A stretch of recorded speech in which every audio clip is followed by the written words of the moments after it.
The following presentation is based on content from my new book, The Great Gold and Silver Rush of the 21st Century. To read the free online chapters or order the book, please go to ggsr21.com. Thanks. Welcome to The Great Gold and Silver Rush of the 21st Century, Chapter 4, The Scene of the Crime. Give a man a gun, and he can rob a bank, but give a man a bank, and he can rob the world. Now, the reason that this chapter is an online-only chapter is so that I can refine it and simplify it and update it as time goes on. These are very, very difficult concepts to get, and trying to communicate them clearly so that somebody fully understands them is a very, very difficult job. I have rewritten this chapter dozens of times, and when you include the amount of research that it took to do this, there are hundreds of hours in this chapter, possibly more than 1,000 hours of work, trying to figure out how the monetary system works and how you have been robbed. So, in this chapter, I'm going to expose the largest theft in human history. I'll show you who the culprits are, how they did it, and the mind-boggling scale of the heist. We'll also look at the wealth transfer that has caused the great acceleration of income inequality and wealth disparity that is tearing our society apart at the seams. But first, let's go right up to the top of this chapter and make sure that you read this chapter. And it is in 8 parts. This video is the preamble to those 8 parts. It's setting the stage for those 8 parts. And the reason it's in these 8 separate parts is so that you can stop and reread it if you need to, talk with somebody about it. Each piece taken separately, you really need to fully understand and comprehend that piece before moving on to the next. And then if you can hold all of these things in your mind at the very end of this chapter, you'll see how wealth has been stolen from the poor and the middle class and transferred. The whole monetary system benefits the few at the expense of the many.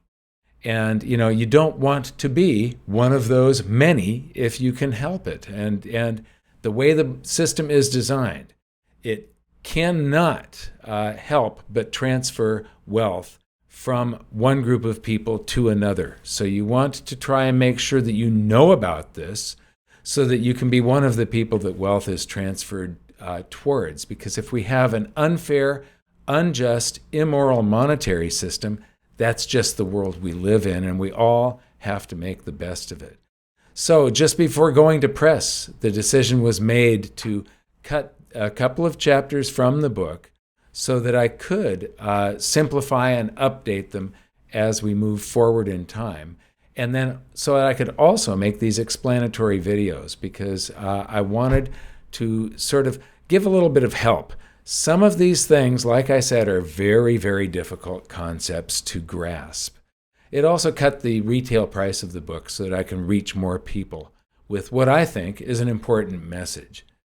I believe that we have a potentially bright future. For me, a few decades ago, I decided that I should study money if I wanted to get ahead in life. And I did study money, and I did get ahead in life. And when I say study money, there is a difference between money and currency. I studied money and currency and the economy, the monetary system, the way it works. And I feel very strongly that everyone should learn as much about currency, money, and the monetary system right now as possible. If we can all figure this out and explain it to each other, we can actually have an impact on the future. We can change the future and prevent what I call a very dark era in history from repeating. And when I talk about this dark era, what I'm talking about is people do not realize that we actually do live in a modern dark age. The reason that it sounds nuts when I say that is because we have no basis of comparison. But it is provable that there are periods of time where we have done damage to humanity's progress. And you can't go back in time and repair that damage. This is time always moves forward.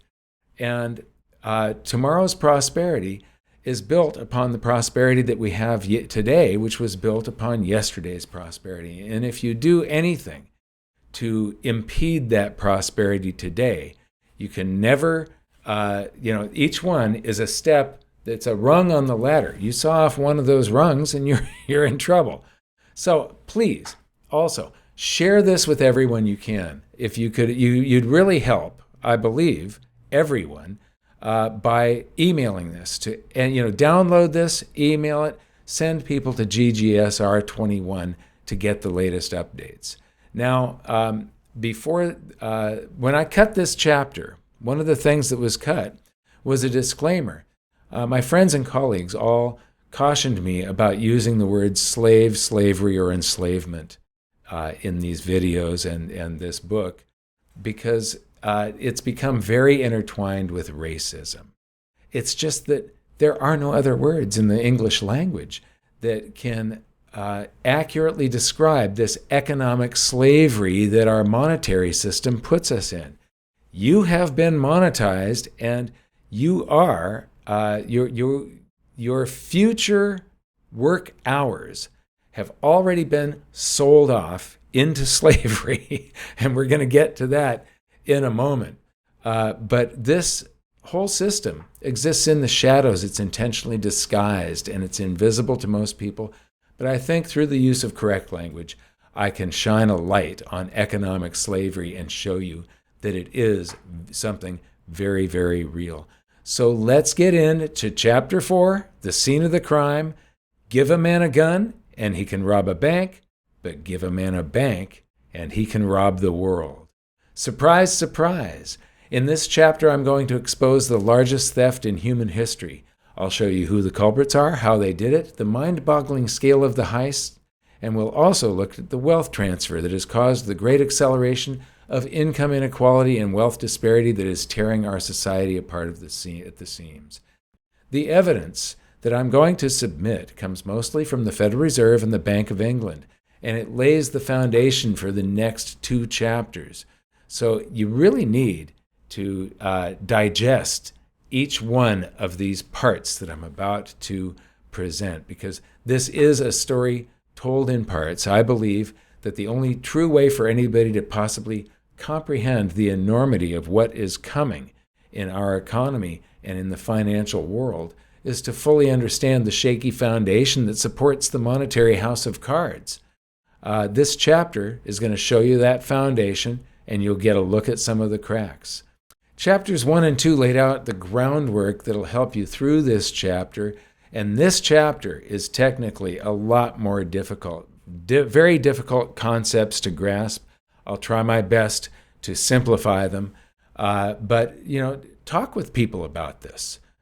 Get together and discuss it, break it down, and you'll really get a good grasp of what's coming and how the whole monetary system is laid out against you. It is designed specifically to take from you and give to somebody that already doesn't need any more.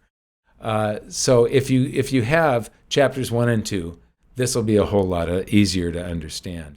This story is told in 8 parts, and like I said, they're easier to understand when taken separately and fully digested before you move on. So the parts are backed by the full faith and credit of you, the entire monetary system. I mean, when you work to pay your mortgage or your taxes or your car loan, that is what gives the currency value. You have been monetized. And you'll see this further down in the chapter, that the only thing that gives these pieces of paper that have a couple of numbers on them, some fancy curly cues and scrolls on them, and a picture of a very well-respected dead guy, the only thing that gives those purchasing power is your faith in them and the fact that you have to work in the future to make good on them, basically. IOUSA. The monetary system is based on the future extraction of taxes from all of us. Part 3 is the $200 billion gift that you never intended to give. And this is how the banks have already, to this point, been given $200 billion. And it's accelerating right now. Right now, it's at a rate that exceeds $100 billion a year, and it's all coming out of your pocket. Doppelganger dollars. While I was doing research for this, I uncovered a brand new type of dollar that is being created. People don't understand that when currency is created, it's mostly through loans. But whether it's the Federal Reserve or whether it's through the commercial banking system, it's just double entry bookkeeping.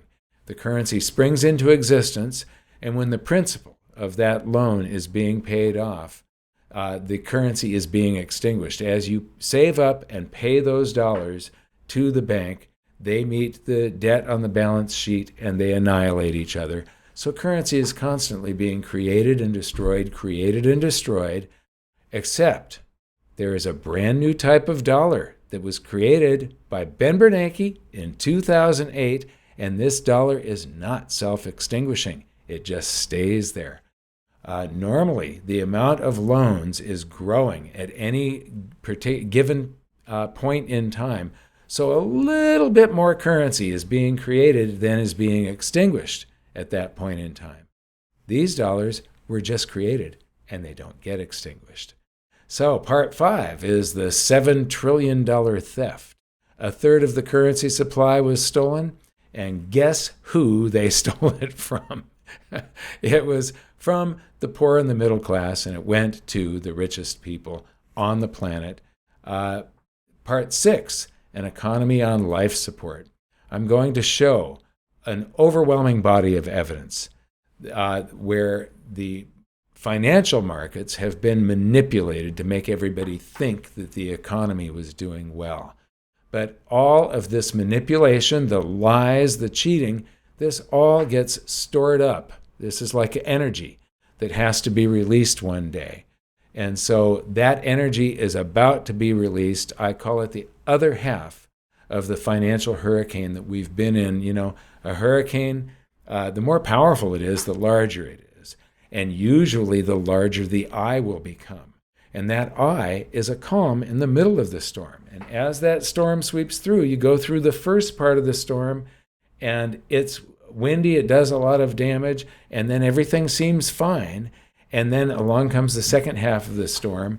And in this case, the storm has picked up speed since the calm started to happen in 2010, 11, 12. Now it's, I believe, going to be twice as bad as what we saw back in 2008. Part 7, reverse Robin Hoods, how the Federal Reserve steals from the poor and the middle class to give to the rich every second of every day. And the last part, the new slavery. When central banks steal purchasing power from the common man, he must work more, not to increase his wealth, but simply to replace the stolen purchasing power. If you are forced to work for the benefit of another with no compensation, that is enslavement. And that is how our monetary system works. So, those are the 8 parts, but this is the preamble to those parts that sets the stage. We have mortgaged our future. Many people get confused with the word debt and deficit. And then there are several different types of deficit. There's the budget deficit. And the budget deficit, when they present the budget, they plan on spending more than our income. Almost every year, they are planning on getting us deeper and deeper into debt. The debt is the total amount we owe. The deficit is how much more we are going to spend this year than our income. And the real deficit, or the fiscal deficit, is the amount, if you take the amount we owed last year and the amount that we owed this year, whatever the difference was the real surplus or the deficit, regardless of what they planned on in the budget. So you hear budget deficit, that's just how much deeper in debt they are planning on getting us. Real deficit or fiscal deficit is how much deeper in debt we actually got over a certain period of time. And debt is when you add all the real deficits together. Now, years ago, back in about 2012, I believe, I had one of my researchers add together all of the budget deficits that they report, and cumulatively they should add up to the national debt, but they don't, because it always turns out that even though they plan on spending more than their income and getting us deeper into debt, they actually spend more than they plan on spending. And so we went back to 1967 and we added up all of the cumulative budget deficits for each year and the supposed surpluses that never really happened. That's this bump in the middle here is the surpluses, reducing the amount of national debt supposedly. But this does not add up to the national debt. Surprise, surprise. This was what they planned on getting, the debt they planned on getting us into. It's just under $13 trillion of debt. This is what the national debt should have been if these budget deficits were true. But the national debt actually added up to just under $20 trillion back in 2017. It's over $31 trillion now. But the difference here was a $7 trillion lie. So when you hear the budget deficit and they're arguing about the budget and stuff, and the debt ceiling comes into effect, and it's all over the news, this is just a smoke and mirrors, dog and pony show that's it's distracting you from what's really happening in the economy. So don't pay any attention to that stuff. Let's get back to Chapter 4, the scene of the crime. So the real deficit is simply the change in the national debt. How much did we owe last year versus how much do we owe this year? In 2020, it was 19 and a half times larger. This is the budget deficit now that I'm talking about. The budget deficit, they planned on spending 19 and a half times more than their income than they had planned on back in 2007. This is a crime. And so now the national debt is more than $31 trillion. But the politicians make things worse by adding to it every single year, and they just added a whole bunch this year.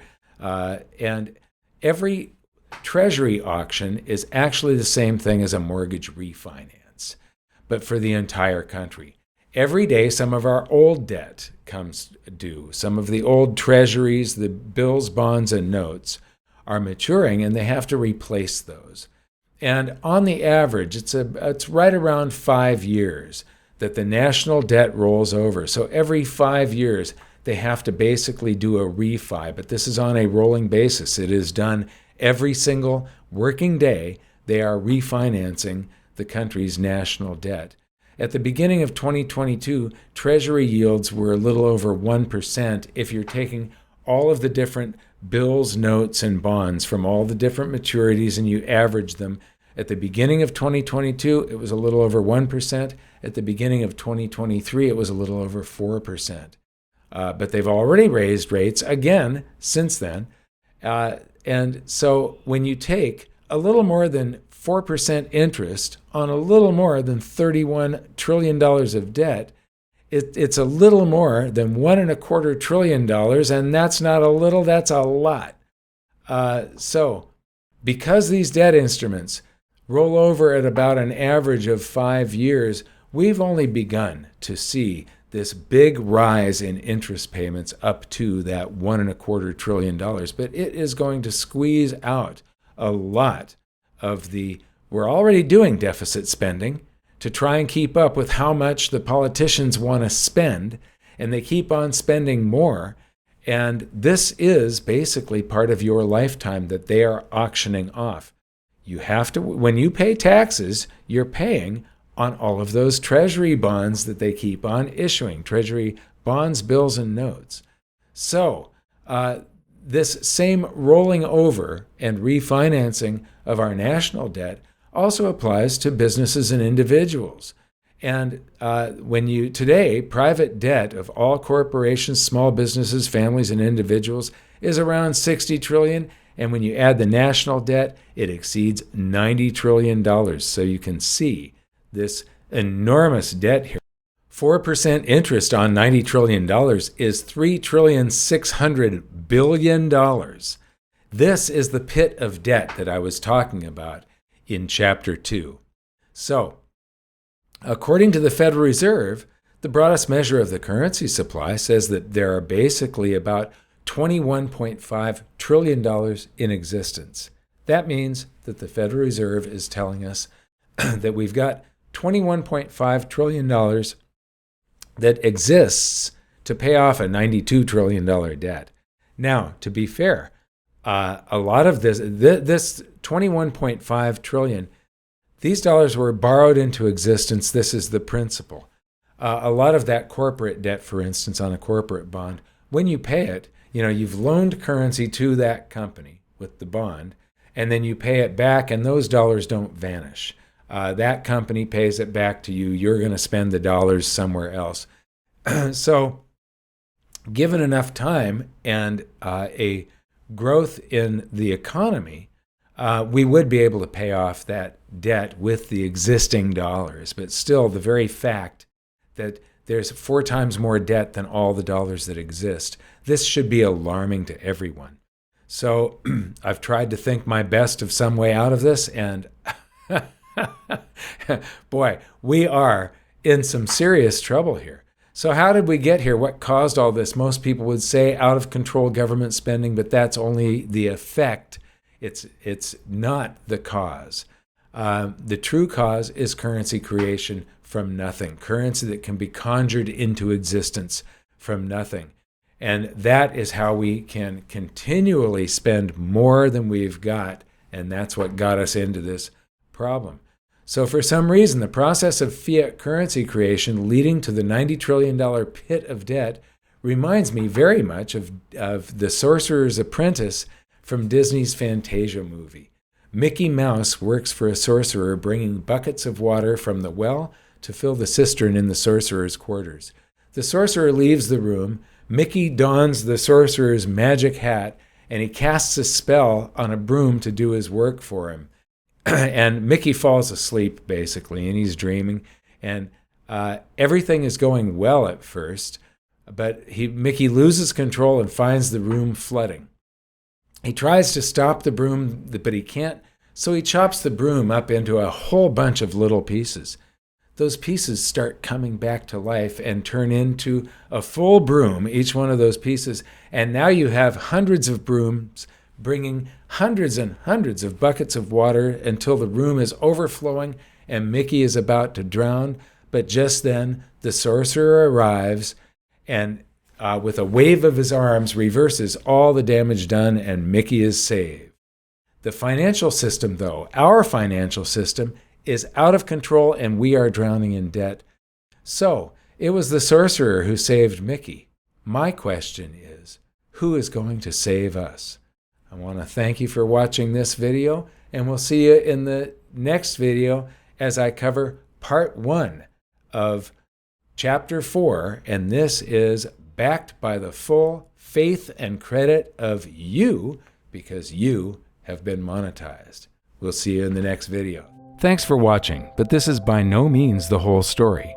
If you want the full story, including my free online-only chapters and companion videos, there's a wealth of information at ggsr21.com. Thanks.